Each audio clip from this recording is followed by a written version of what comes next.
apat diu FIR ki lodge ding hi ki pa chu pa jong in apat saw chiang ti che pi pet ta hin. This is point number 1 hi in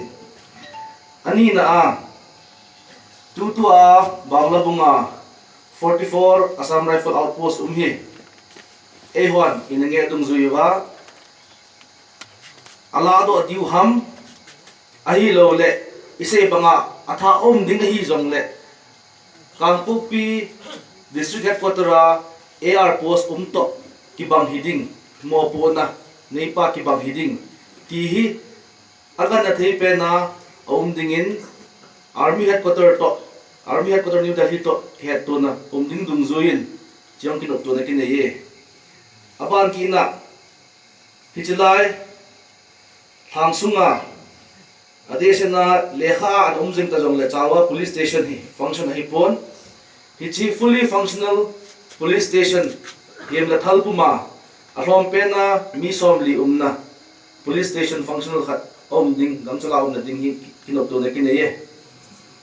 achai na pe na Assam Rifle 10 kingai lut na le ki khoto pina vet sanan tuni eda lo so pa ain sumi te dingin dangka laksom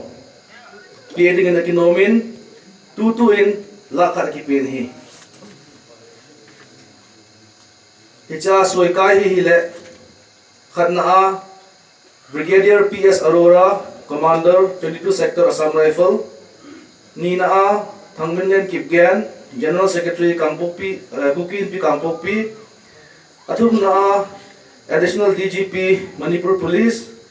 Ali na Thangtillen Hawkip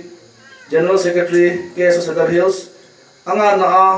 Takka Agu na SDO TY Chong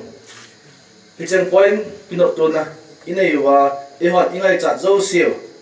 isei zo siu eno pi to hona chun tuni hi amho da